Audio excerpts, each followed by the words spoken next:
O texto que nós lemos do Evangelho de João, capítulo 20, do 11 ao 18,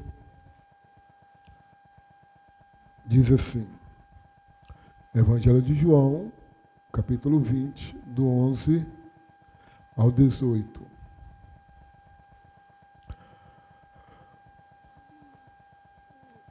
Maria, entretanto, permanecia junto à entrada do túmulo, chorando.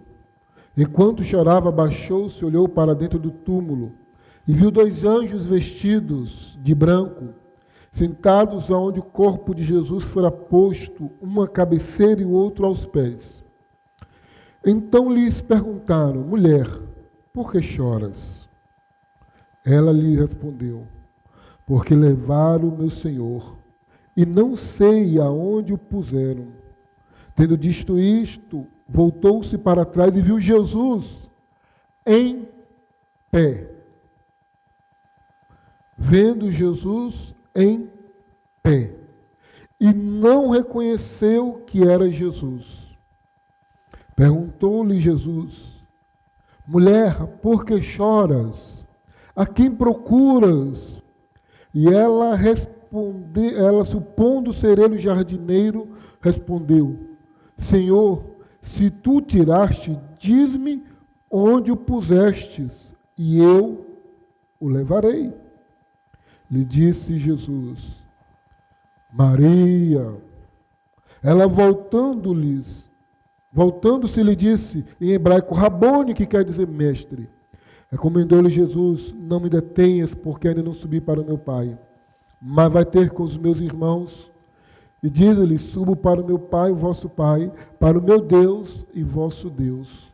Então saiu Maria Madalena, anunciando aos discípulos: vi o Senhor, e contava o que ele lhe dissera estas coisas. Amém. Louvado seja o nosso Deus. Pai querido, esta é a palavra do Senhor viva, que transforma, que traz perspectiva, que traz renovo. E sobre ela, Senhor, nós pedimos que o Senhor manifeste sobre nós a tua graça e fala conosco em nome de Jesus. Amém. Esse texto, ele descreve uma situação ocorrida aproximadamente 2000 anos atrás, onde mulheres foram até o túmulo de Jesus embalsamar o corpo, tendo visto que a sua morte já se deu exatamente por volta das 3 horas e o seu sepultamento muito rápido, não deu tempo para fazer o embalsamento do corpo. E o texto de Mateus nos diz que, capítulo 28, a partir do versículo 1, descreve exatamente de uma maneira cinematográfica. Diz que um anjo do Senhor desce do céu, há um grande sismo, um terremoto, os homens ficam, os soldados ali ficam espavoridos, catapléticos, ficam tremendo de medo, caem desmaiados no chão, não têm força para as pernas, e diz que como um raio aquele anjo aparece, a pedra é removida e as coisas mudam completamente.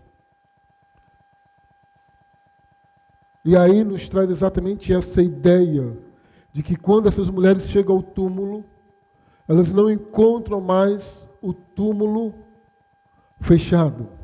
Porque a conversa era essa: quem vai abrir? Quem vai remover a pedra? Quem vai tirar a pedra? Como é que nós vamos entrar? Então a perspectiva delas era exatamente essa. E quando elas chegam ao túmulo, que vê a pedra removida, a primeira coisa que nos chama a atenção é que a perspectiva delas é que roubaram o corpo. Diz o texto que ela voltou correndo e diz: olha, roubaram, tiraram do sepulcro o Senhor e não sabemos onde puseram. Então a ideia que ela tem, juntamente com os discípulos, é: roubaram, tiraram dali. O que nos chama a atenção é que a mente humana, ela é programada para pensar de que a morte tem o maior poder sobre a vida. A mente humana ela já é programada de forma física, psicologicamente, emocionalmente, de aceitar, de querer que a catástrofe seja exatamente o fatalismo, algo mais recomendável para ela. É muito comum nós vermos exatamente essa perspectiva dentro do coração, nas emoções e nas ações das pessoas. Elas sempre focam o fatalismo, a catástrofe, como algo eminente. Ela não tem uma perspectiva positiva da vida. Isso é muito comum no nosso dia a dia. Muitas pessoas são incapazes de olhar a vida de outra perspectiva que não seja a perspectiva caótica. Tem muita gente que a perspectiva dela é sempre do caos. Ela só enxerga a vida de maneira fatalística. Ela só consegue cheirar a vida dela, a alma dela cheira a vela, cheira a funeral, cheira a morte. Ela disputa até tragédia, ela se vangloria da tragédia. E basta você conversar com pessoas que você vai ver exatamente isso. Se você falar que tomou uma topada, ela diz que arrancou o dedo na topada. Pessoas que vivem assim, vivem programadas exatamente para querer sempre catástrofe. O desejo dela, o anseio dela sempre é ser o pior possível para ela. Por quê? Porque ela condicionou a sua mente, as suas emoções, a viver o fatalismo, o caos, a desgraça. A mente dela sempre vai ir atrás do pior. E ela só consegue enxergar sempre o pior. Ela não consegue olhar a vida de um outro ângulo, de outra perspectiva, de outros ideais. Ela não consegue olhar a vida bela como ela é. Ela não consegue olhar a vida de forma de como Deus criou, de como o Senhor nos formou. Porque a mente dela está condicionada a viver o pior. E é exatamente isso que o texto nos mostra. A reação, cada detalhe que nós olhamos aqui nesse texto, você vê exatamente a programação da mente humana. E olha que Cristo sempre dizendo para os discípulos, eu vou morrer e vou ressuscitar ao terceiro dia. Mas eles não conseguem colocar aquilo na cabeça, porque na mente deles a catástrofe, o sofrimento é sempre eminente. Sempre eminente. Mas antes de nós continuarmos aqui, precisamos entender quem é essa Maria Madalena. Talvez muitos passaram a vida toda achando que ela era uma prostituta. Ela não é prostituta. Ela não era nenhuma meretriz.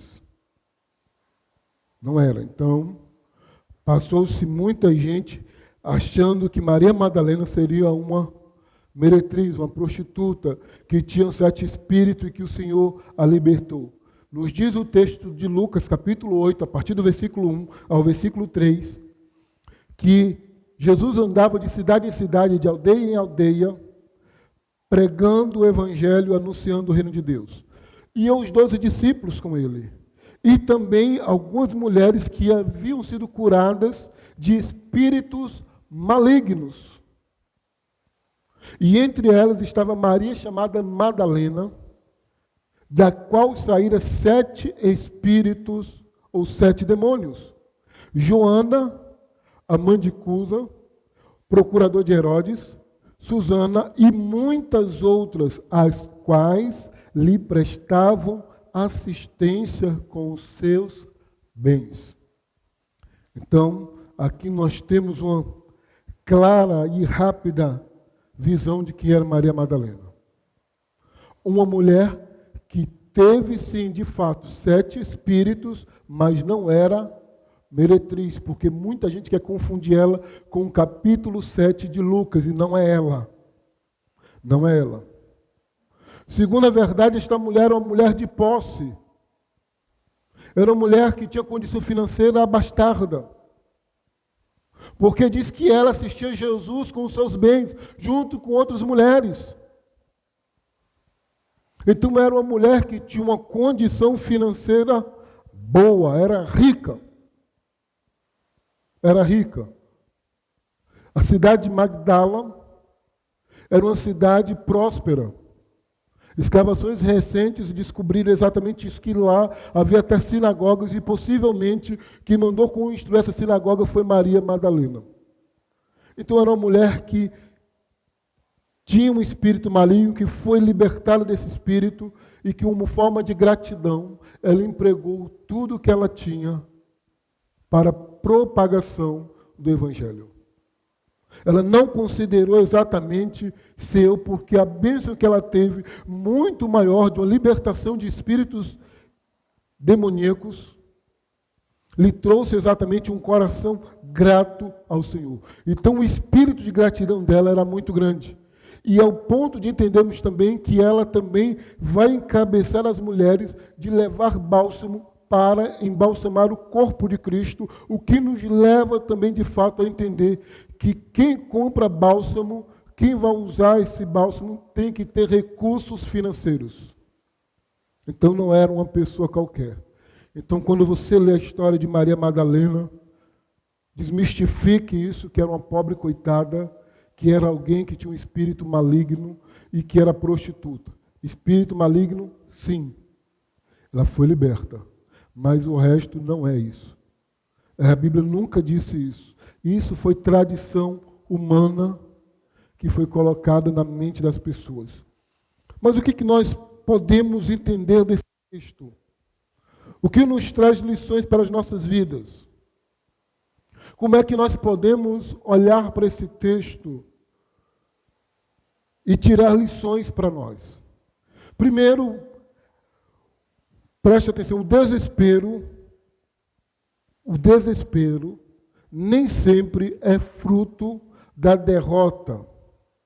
O desespero nem sempre é fruto da derrota, mas frequentemente ele é fruto do pessimismo e do negativismo que toma conta da nossa mente.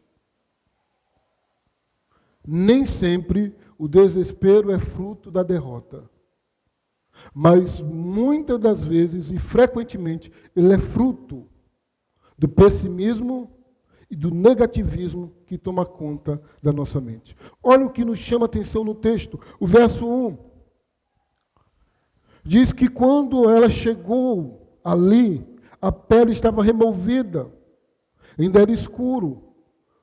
E o que ela tem em mente? O que a mente dela programa? O que ela está dizendo ali? O que ela interpreta? No versículo 2 diz, roubaram o Senhor dali. Olha o que a mente dela já programou. Tirar o Senhor. Versículo 12.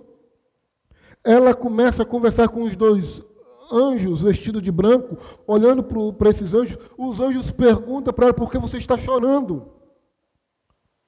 E a resposta, ela não tem resposta, e a resposta dela exatamente é, para onde levaram? Cadê o meu Senhor? Onde colocou ele? Eu não estou vendo este corpo. Ou seja, o que ela tem em mente é exatamente aquilo que a sua mente já programou. O fatalismo, o pessimismo, o negativismo. E aí entra em desespero, porque ela não consegue, de maneira nenhuma, enxergar o lado bom das coisas. Neste tempo aqui era comum os anjos aparecer. Era comum eles ouvirem falar das aparições dos anjos. Eu fico imaginando, ver se nesse tempo um anjo aparecesse para mim, como apareceu a José, apareceu a Maria, e apareceu a ela. E o anjo aparecesse para falar comigo de um evento tão glorioso como esse. A resposta que traria ao meu coração não era de ficar perguntando, mas contemplar exatamente e ver todas as possibilidades, porque aqui nos diz o texto que ela está vendo dois anjos vestidos de brancos. E se você observar lá no Evangelho de Mateus, capítulo 28, um aspecto como relâmpago também. Então ela não consegue exatamente ela não consegue compreender isso. Porque a sua mente está exatamente levada ao pessimismo. Roubaram o meu Senhor. Tiraram ele daqui.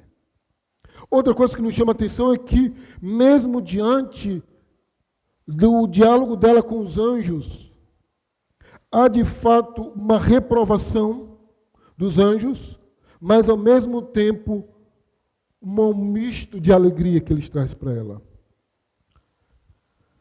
Diz o texto: viu 2 anjos vestidos de branco, sentados onde o corpo de Jesus fora posto, uma à cabeceira e outra aos pés. Então eles lhe perguntaram: mulher, por que choras? A pergunta ela é repreensiva, mas ao mesmo ponto confortante. Porque se nós fazemos a ligação com Mateus capítulo 28, ele vai dizer assim: ele ressuscitou. Mas a perspectiva dela continua que esse Cristo está morto. Esse Cristo continua morto, ela não consegue chegar, porque a sua mente está exatamente programada. Levaram Cristo. Olha o versículo 15. Perguntou-lhe Jesus: mulher, por que choras? A quem procuras? E ela respondeu. Na mente dela, ele é o quê? O jardineiro. Na cabeça dela, ela olha para Jesus e vê um jardineiro. E olha o que ela pergunta para o jardineiro: Senhor, se tu tirastes, diz-me onde o pusestes, e eu o levarei. Ela não consegue enxergar quem é Cristo. Este é um outro sinal de que uma mente voltada exatamente para o pessimismo, exatamente não consegue contemplar nada de grandioso da parte de Deus, porque a sua mente vive exatamente dentro de uma perspectiva pessimista. Mulher, por que choras? A quem procuras? Tu está procurando alguma coisa aqui, o que é que tu está procurando? O que é que você quer encontrar aqui? Ela não consegue ver nada senão um sinal, nem percebe os anjos, nem percebe Cristo, porque a sua mente está completamente programada para o pessimismo e o negativismo que tomou conta do seu coração. E tem muita gente assim. Existem muitas pessoas que não conseguem ver sinal de Deus em canto nenhum, que não conseguem contemplar a Cristo em nada, que não conseguem abrir os seus olhos e olhar para Cristo dentro de uma outra perspectiva. A perspectiva que eles têm é de um Cristo algo, que carrega, que pega daqui, leva para lá, de lá para cá, e que faz exatamente todo esse movimento. Tem muitas pessoas em busca de um Cristo que não existe. Tem muita gente em busca de um Cristo algo e não o Senhor da sua vida. E não o Senhor da sua vida. Mas por que essa mulher não consegue ver o Senhor? Porque ela não consegue contemplar o Senhor. Porque ela olhando, ela não consegue exatamente. Olha o que nos diz o versículo 3.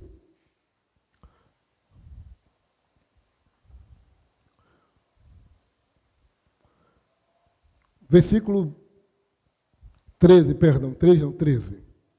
Diz assim: então eles lhe perguntaram: mulher, por que choras? Versículo 15: mulher, por que choras? Ela só vê a vida através de lágrimas e de choro. Quando você quer olhar a vida através de lágrimas e choros, você não consegue olhar de fato como a vida é, porque a cortina das lágrimas impedem de vermos a beleza da vida. E dentro de uma outra perspectiva, é que pessoas que vivem resmungando, reclamando, nunca conseguem contemplar nada de bom de Deus na vida delas. Gente que não consegue olhar a vida sem reclamar, sem lamentar, sem chorar, sem reclamar, sem murmurar.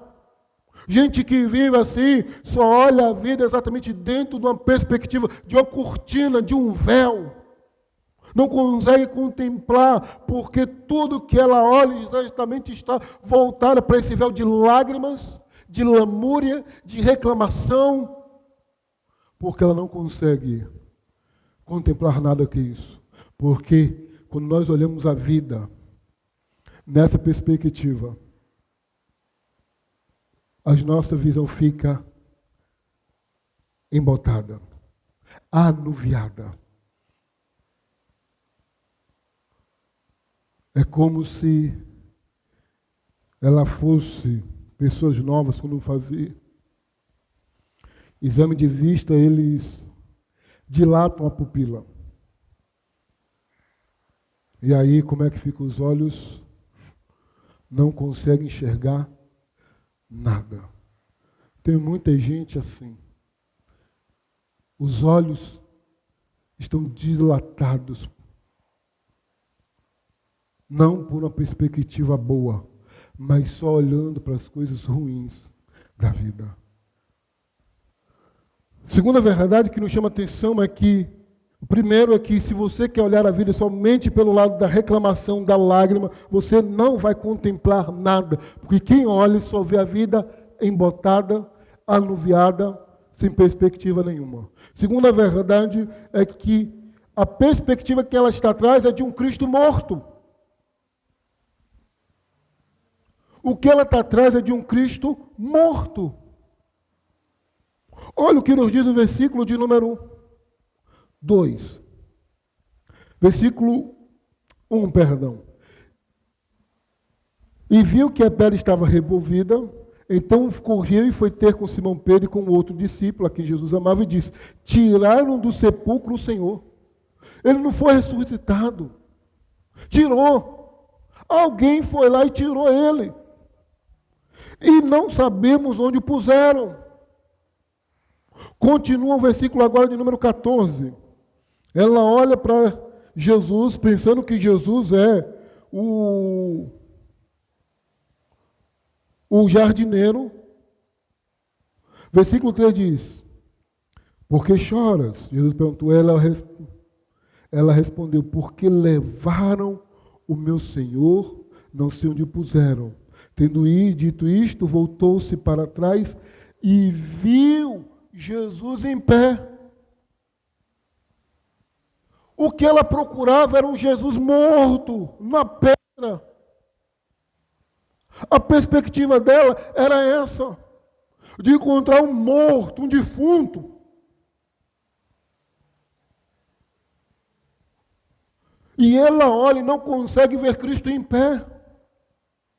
Ela não consegue contemplar exatamente porque ela volta e olha, mas não reconhece que ele, porque a sua mente está programada a encontrar um Cristo deitado. Ela vê ele em pé e não reconhece esse Cristo.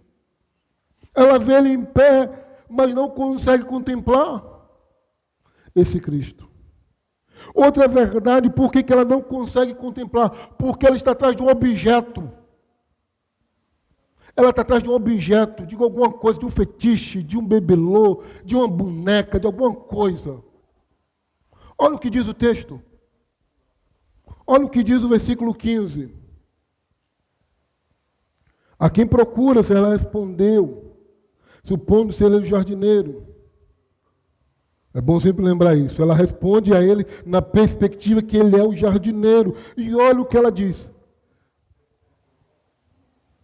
Se tu o tiraste, diz-me aonde o pusestes, que eu vou lá buscar. Eu vou pegar. Me diz aonde o Senhor colocou e eu o levarei. Vou pegar e vou levar para casa. Vou levar para algum outro canto. Olha a outra perspectiva que ela tem de Cristo. Um objeto que é carregado de um canto para outro, de daqui para lá, de lá para cá. Essa é a perspectiva que ela tem. Por isso que ela não consegue contemplar, porque ela olha para Cristo exatamente, não porque ela tem uma experiência com Deus, não como salvador pessoal, mas simplesmente porque ela quer carregar um fetiche, um objeto, um amuleto. Essa é a perspectiva que esta mulher tem. Ela quer carregar exatamente um Cristo morto. Quantas pessoas vivem exatamente assim? Quer carregar Cristo, mas como se fosse uma coisinha, um objeto, num crucifixo, com algumas representações, com alguma imaginação. E Cristo é muito mais do que isso. Cristo é o Criador do universo, sustentador de todas as coisas. E quando as pessoas não tiverem essa perspectiva de um novo entrar nas suas vidas, de ter esta beleza exatamente de algo especial do Senhor, elas não conseguirão ter uma experiência genuína com Deus. E andou com Jesus. E andou com Jesus muito tempo.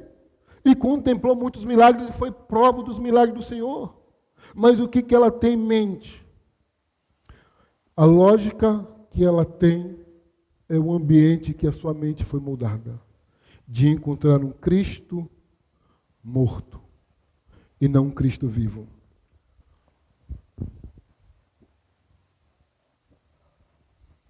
Tem muita gente que vive exatamente nessa perspectiva. Jovens, adultos, homens, mulheres, senhoras e senhores, que procura viver a vida como outdoor da política. Só vê a catástrofe. Sempre eminente na vida. As coisas estão indo de mal a pior. Elas não conseguem contemplar que aprendemos que é por meio de Jesus Cristo, pelo meio da morte dele, que nós somos mais que vencedores. Mas o que nós aprendemos aqui? O que nos tira exatamente a atenção?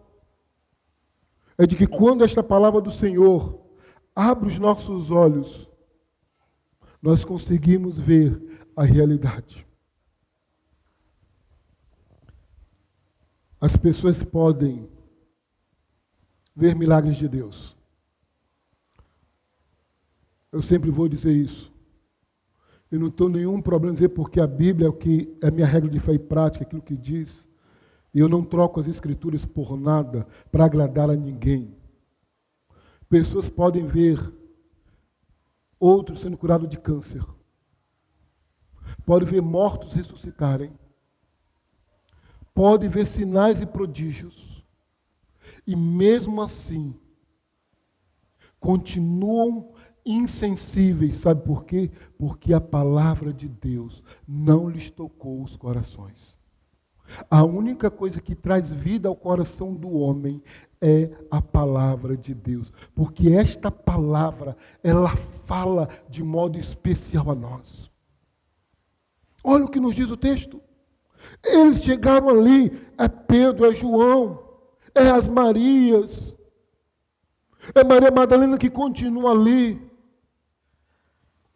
Olha o que nos chama a atenção.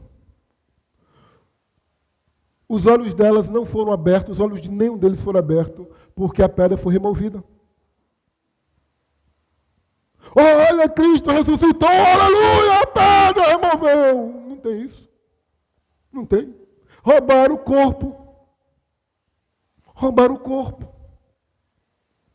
Os anjos estão lá, conversando com eles dos aspectos. Os soldados estão caídos, esbaforidos. Roubaram o corpo. Roubaram o corpo. Quantas pessoas vão ver milagres de Deus? Vão ver a culto, vão ver grandes coisas acontecer. Vão ouvir e vão ter até experiências, vão querer experiências de ouvir anjos falarem, mas vão continuar sendo incrédulos. Porque a palavra do Senhor ela é uma palavra para cada um de nós de maneira diferente, acessível aos nossos corações. Ela é maneira diferente, ela clareia, ela mente, ela traz entendimento. Ela muda a perspectiva. Olha agora como muda as coisas agora. Olha o versículo 16. Versículo 15. A mesma voz, a mesma pessoa. Mulher, por que choras? Mulher, por que choras? Termina ela dar sua resposta. A mesma pessoa pergunta. A mesma pessoa fala, Maria. Abre seu entendimento. Ela agora reconhece quem é o Senhor. Ela volta e diz, Senhor, em hebraico, mestre. Ela agora tem uma compreensão claramente, ela volta, reconhece. Meus irmãos, a coisa mais linda que nós temos é exatamente essa, porque a palavra de Deus, ela traz vida, ela muda a perspectiva do coração do homem. Esta palavra não é simplesmente uma palavra que é feita de qualquer maneira, é uma palavra comunicativa a cada pessoa, a cada um de nós, de forma diferente. Ela comunica com cada um de nós de maneira que traz aos nossos corações certezas absolutas. Cada um de nós vamos ter experiências diferentes ouvindo a voz do Senhor. Cada um de nós vamos ter exatamente essa perspectiva de Deus falando conosco. Maria, João, Pedro, Marcos, ela fala diferente para cada um de nós. Para cada um de nós. Tem muita gente aí querendo ouvir a voz de Deus em milagres. Não vão ver. Tem muita gente querendo ver anjos. Se eu ver o anjo falar comigo, eu vou acreditar. Não vai acreditar nunca. Vão ver pessoas sendo curadas, vão ver milagres acontecer, mas não terão experiência, porque a experiência é Deus falando conosco. Nunca sentiram a graça de Deus, porque nunca ouviram a voz do Senhor chamar-lhe pelo nome. Eles vão ter experiências de cura dentro de muitas igrejas.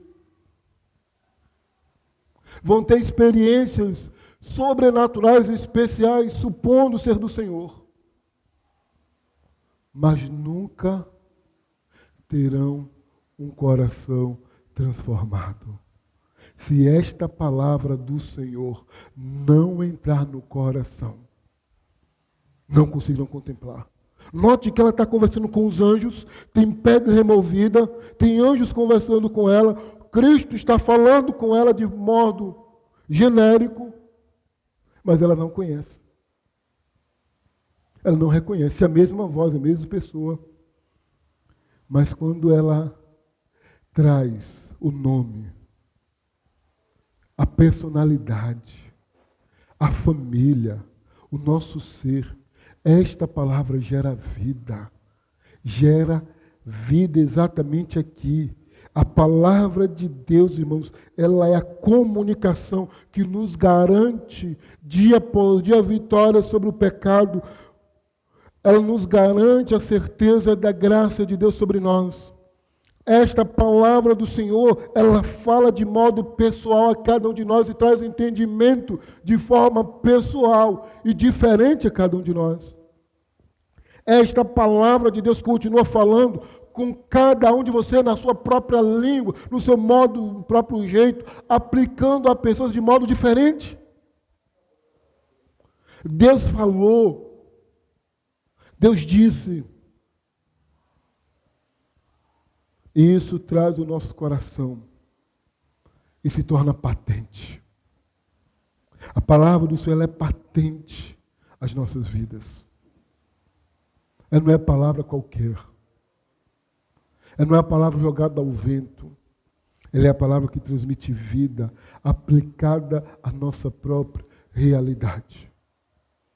É por isso que nós estávamos conversando com uma pessoa esses dias e falando, nós dizemos assim, tua família já viu tantos milagres, e continua com o coração duro, exatamente por isso, porque o Senhor não falou ao seu coração. Esta palavra que fala ao coração, entra no ouvido e transforma o coração. É uma palavra pessoal. Ela é pessoal. Nada pode mais trazer entendimento da perspectiva do Senhor que não seja essa palavra. E dentro de tudo isso, agora ela tem um novo entendimento de quem é o Senhor. Quando esta palavra entra no nosso coração, nós temos uma outra perspectiva agora de uma relação muito mais íntima e pessoal com o Senhor. Qual é o resultado que nós temos aqui? O versículo 17 e 18 nos traz exatamente o resultado desta palavra aplicada, entrando e transformando nossos corações. Ela traz um novo conhecimento de Deus. Jesus recomenda a Maria, versículo 17. Recomendou-lhe Jesus, não me detenhas, porque ainda não subi para o meu Pai, mas vai ter com os meus irmãos. Ele diz, subo para o meu Pai, e vosso o quê? Pai. Para meu Deus e vosso Deus. Eu vou para o meu Pai, vosso Pai, para meu Deus e vosso Deus. Maria agora tem uma compreensão, agora não é Deus de lá, é o meu Deus. Quando o Senhor fala ao coração, Ele transforma exatamente isso. Não é Deus de longe, é Deus de perto. Não é só Deus de perto, é o meu Deus, o meu Senhor, o meu Pai. Ela agora tem essa perspectiva, ela descobre que não precisa mais achar que Cristo tem que estar ali sendo algo palpável na vida dela, porque a presença de Cristo agora se faz exatamente na perspectiva que ela tem um Pai que cuida dela, um Deus que cuida dela. Isso nos traz uma alegria, meus irmãos, ao nosso coração. Muda a nossa perspectiva do conhecimento de Deus. E essa perspectiva do conhecimento de Deus nos traz ao nosso coração outra certeza absoluta. Se você ler todos os evangelhos, só exatamente neste momento, nós vamos encontrar esta expressão. Vai ter com os meus irmãos. É a primeira vez que Jesus chama os seus discípulos de meus irmãos. Lá na ceia chama meus amigos. E não os chamo servos, mas amigos. Mas aqui diz, meus irmãos. Meus irmãos. É aqui que nós encontramos exatamente, temos essa expressão de Jesus dizendo assim, eu não sou mais mestre de vocês. Eu não sou mais aquele que condiciona vocês, que ensina vocês. Mas agora somos irmãos. Que coisa maravilhosa nós sabermos exatamente isso. Não é um Cristo mestre, mas um Cristo irmão. É um Cristo que não só abriu o nosso caminho aos céus, mas um Cristo exatamente que nos traz essa perspectiva de sermos próximos dele, irmãos e herdeiros da mesma promessa, conforme Romanos capítulo 8. Se somos filhos de Deus, somos herdeiros e co-herdeiros de Cristo Jesus. Se com Ele sofremos, com Ele também seremos glorificados. Essa é uma perspectiva que nós temos. Esse muda conhecimento todo de Deus, quando esta palavra fala que nós não só temos um Deus, mas nós temos agora o quê? Irmão em Cristo Jesus. Segunda verdade que nós encontramos aqui, Jesus diz, ainda não subi para o meu Pai, o vosso Pai. Cristo se coloca agora de maneira superior a tudo e a todos. Ele diz assim, olha, eu estou subindo, estou assentando acima de todo principado e potestade. Ele disse tudo, eu vou subir e nada vai me impedir de estar lá. Eu vou subir exatamente e tudo que eu falar, de fato, a minha palavra trará a vocês a vitória. Lembra que ele disse exatamente isso na ceia? Eu venci o mundo. E se ele venceu, nós também somos vencedores.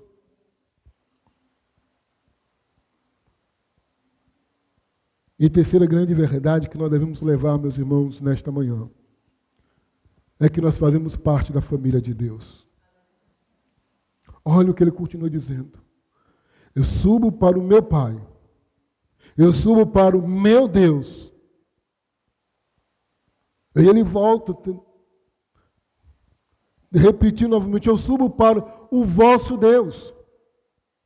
Eu subo para o vosso Pai.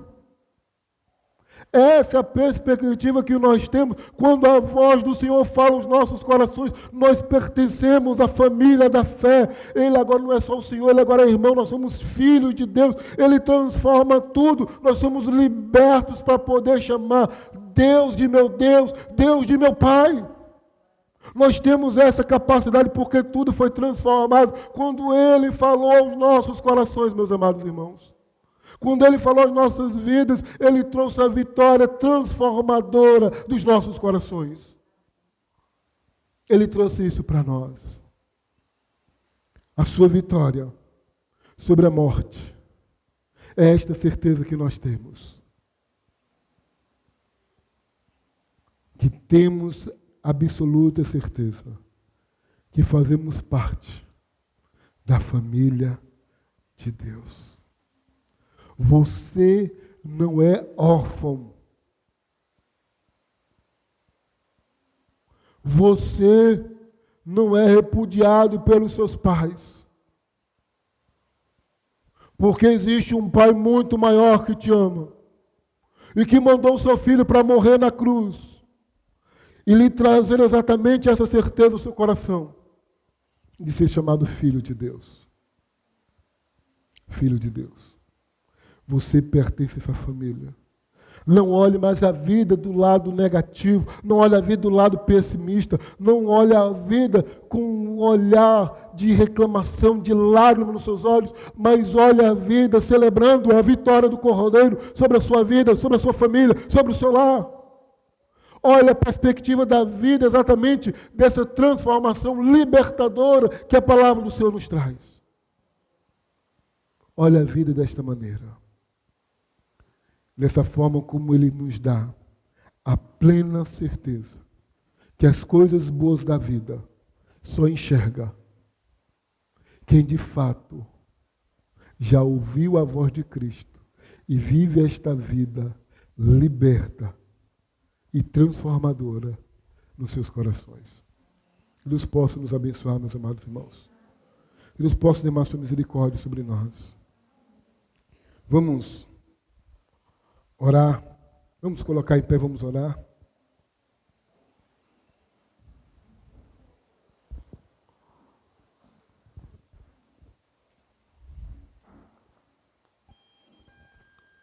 Amado Deus,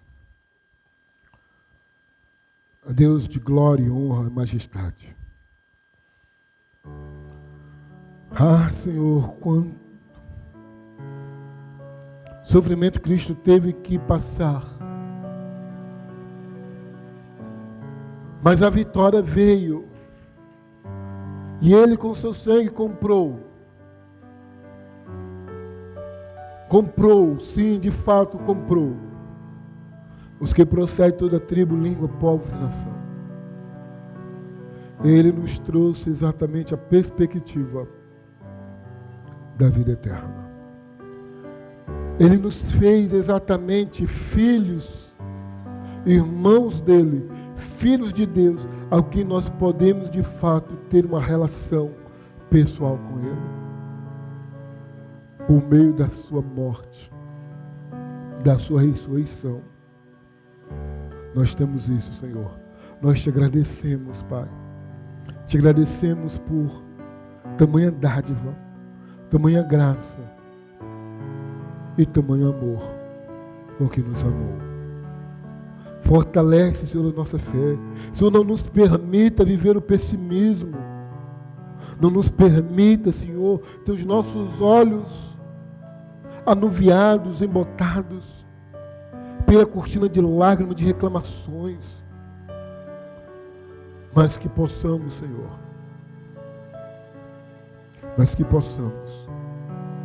ter no nosso coração a perspectiva que o Senhor nos deu.